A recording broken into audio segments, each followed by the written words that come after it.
Bonjour à tous. Donc, je voulais juste intervenir sur la question, de la notion là qui revient sans cesse là dans le jeu mental de tout le monde, du racisme et du racialisme. Donc, oui, merci, vous confirmez que j'ai pris un coup de vieux, ça me fait plaisir. Vous aussi? Non, je vous ai pas vu, je vous mens. Bon, bref. Ouais. Alors, excusez-moi, je suis encore malade. Donc, première chose, le racisme, le racialisme, la différence, le racialisme, c'est qu'on va euh, sta- sta- sta- sta- statistiser, d'accord? On va statistiser les populations avec les différentes communautés de races, qu'elles soient, je sais pas moi, martiennes, sirènes, humaines, africaines, arabes, arabes de la planète volcanique ou d'Arrakis ou pas, parce qu'ils viennent pas tous d'Arrakis. Qu'est-ce qu'on a encore? Voilà, les gens de Télémac, les gens croisés Télémac norvégiens, voyez, bon, voilà, ça c'est le racialisme, c'est-à-dire on rencontre des gens, puis bon, on fait le listing un peu des races et du mélange des races. Alors, le racialisme, ça peut être mal vu dans le sens où il va savoir ce qu'on est et donc peut-être qu'il va vouloir nous faire du mal.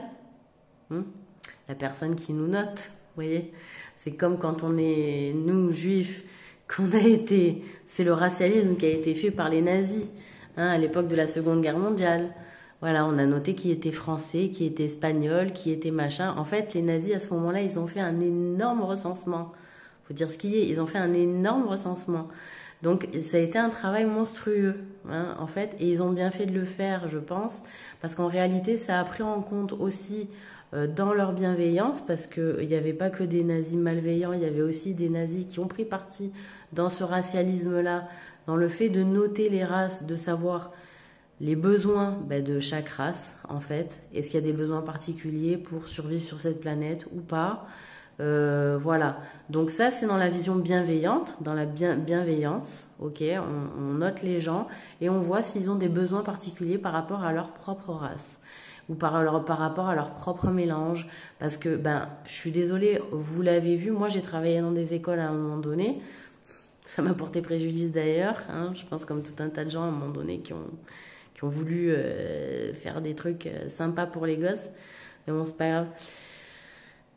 Alors, il y a de plus en plus d'allergies chez les enfants aussi. Donc, c'est nécessaire, ce racialisme-là, positif, on va l'appeler comme ça, ce racialisme positif. En réalité, il est nécessaire pour savoir aussi qu'à un moment donné, il y a peut-être des gens qui sont pas, c'est pas seulement un symptôme lié à un truc dans l'air, c'est aussi un truc lié peut-être au mélange de races, au croisement, parce que des fois, les mariages, ça a été tellement pompeux qu'ils ont fait des espèces de mélanges de races, d'hommes machin, d'hommes trucs, d'hommes bidules, d'hommes machin, et que le mélange, il sort. Ça fait un truc pas correct pour la planète et pour la nature, quoi. Donc, à un moment donné, le gamin qui, lui, naît au monde, il n'est pas adapté parce que le mélange qui a été fait, il n'était pas organiquement valide pour notre planète, en tout cas, et sûrement pour notre galaxie. Donc, s'il faut des systèmes D pour que les enfants arrivent à survivre dans notre monde avec je sais pas combien de boîtes de médicaments, etc. Moi, la politique du médicament, excusez-moi, ça va 5 minutes. Voilà. C'est pas des donneurs d'ordre non plus absolus. Attention à la folie des sages-femmes, certaines sages-femmes et infirmières qui ont développé des réseaux dans les labos qui sont faramineux. Je voudrais qu'on en revienne aussi là-dessus dans les dépenses publiques. D'accord? Les dépenses dans les labos, par la dépense publique, elle est monstrueuse, il faut le dire, je la dénonce. Voilà. Donc, s'il vous plaît, les laboratoires, responsabilisez-vous. Vraiment, hein, je parle des grosses enseignes. Responsabilisez-vous et soyez moins gourmand, hein, et soyez moins gourmand aussi en fanatisme biologique, hein, pour tester les ADN des uns et des autres, etc., les croisements. S'il vous plaît, lavez-vous un peu spirituellement, votre cerveau, etc., là, parce que on tombe vraiment dans une maniaquerie de science-fiction trop importante que ça va devenir réel. Mais le problème, c'est que là, le scénario, va falloir se le taper sans la sortie, tu sais, à l'américaine. Voilà. D'accord? Parce que moi, à un moment donné, je vais m'en foutre. Voilà. Bon. Autre chose, le racisme. Voilà. Si on fait l'indistinguo, le racialisme mauvais, c'est-à-dire, voilà, je vais te faire du mal par rapport à ce que je sais, ce que je connais de ta race. Donc, tout ce qui est, s'il y a des harcèlements, parce qu'en fait, on ne sait pas de quoi sont harcelés les gosses, mais si les gosses à l'école, ils sont harcelés dans les collèges notamment, dans des trucs de race, hein, de choses comme ça, ou de vêtements, ou de trucs, ou de machins, qui est lié à leurs équipes, à leur famille et tout, sachez que vous prenez tous du péché et que vous prendrez des bons pour l'enfer. Vous voyez les bons? Là, les bons, bah, c'est pas pour la tombola, c'est pour l'enfer. Voilà. Donc ça commence dès l'adolescence. Un enfant, il commence à devenir responsable en islam après 10 ans. Hein. Après 10, 12 ans, 13 ans. À 13 ans, il doit commencer le ramadan. Et bien ça y est, c'est bon. Les péchés, ils comptent là. Voilà. Hein, tous les gosses de 13 ans là.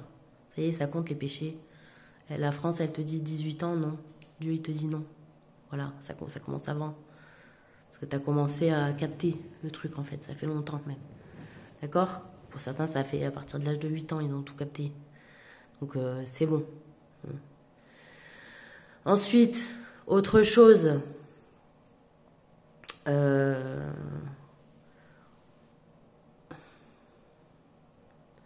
Alors, je sais qu'on veut me parler, je sais pas pourquoi, écoutez. Bon, ce qui regarde sur ma vie privée, ça me regarde sur ma vie privée, je me prononcerai en temps et en heure auprès des proches qui se rapprocheront de moi à un moment donné. Voilà. Je ne vais pas en dire plus parce que vraiment, ça me regarde. Par contre, le racisme, c'est autre chose. Le racisme, c'est j'aime pas ta race. Hein. Donc, j'aime pas ta race, c'est-à-dire j'aime pas, voilà, par exemple, j'aime pas la race, elle est hollandaise. On va changer des Noirs, des Arabes, des tout ça, là, on va changer des Chinois, tout ça. Les Hollandais, voilà, les Hollandais, voilà. Hein, voilà, bon, allez, je peux pas vous blairer les Hollandais, voilà. Qu'est-ce qu'il y a? Qu'est-ce qu'on fait? Vous êtes blanc, je suis blanc. Voilà. Mais je peux pas vous blairer. Je sais pas. Mais voilà, c'est ça le racisme. Voilà, t'es Hollandais, t'es blanc, même le Danois à côté, il est blanc. Il vient presque du même pays que toi, ben non. Lui, je l'aime et toi, je t'aime pas. Voilà, c'est ça le racisme. Ok?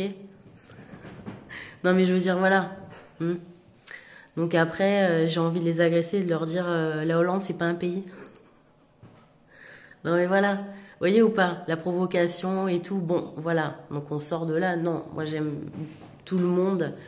Il y a du bon et du mauvais de partout. Hein. C'est ça qu'il faut se dire. C'est pour ça qu'on dit, même si on peut faire partie d'un parti décrié comme décrit d'extrême droite ou d'une extrême, quelle qu'elle soit, oui, peut avoir des vrais racistes à l'intérieur forcément, mais non, ils le sont pas tous non plus. Hein. Oui, il peut avoir des racistes dans les partis de droite et pas d'extrême. Et oui, il peut y avoir des non-racistes dans les partis de droite. Il peut y avoir des racistes dans le parti de gauche et dans les partis de gauche, hein, qui se nomment extrême gauche, gauche, ancien PS même, qui pouvaient se considérer avoir au sein de leur rang des racistes. Voilà, et ça, il va falloir que vous assumiez la gauche aussi, ce côté-là, parce que nous, on vous voit, hein, nous, les gens de la droite, hein, et je parle pas forcément toujours des partis politiques, je parle de ceux qui sont droits dans leur vision de la vie et de la manière dont ils traitent les gens en général, peu importe leur race, justement, que ce soit dans le service au travail.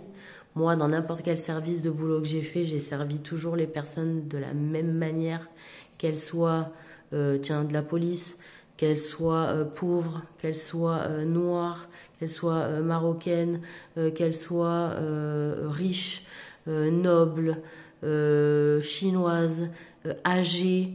J'ai fait le même service pour tout le monde, c'est-à-dire je leur retranche pas un droit.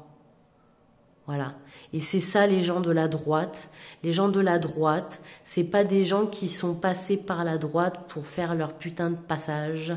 Les gens de la droite, ce sont des gens qui ne retranchent pas quelque chose au nom d'une inégalité inventée par eux. Voilà. Je n'ai retranché aucun droit à aucune personne. Voilà. Sous prétexte qu'elle pouvait être plus bête ou qu'elle comprenait mal ou alors qu'elle était sourde et muette ou alors qu'il fallait répéter plusieurs fois, je ne lui ai pas retranché le droit en omettant, par exemple, de lui fournir des informations. Parce que je suis dans mon travail professionnel et que la moindre des choses aux professionnels, c'est de ne pas cacher les informations aux clients. Voilà.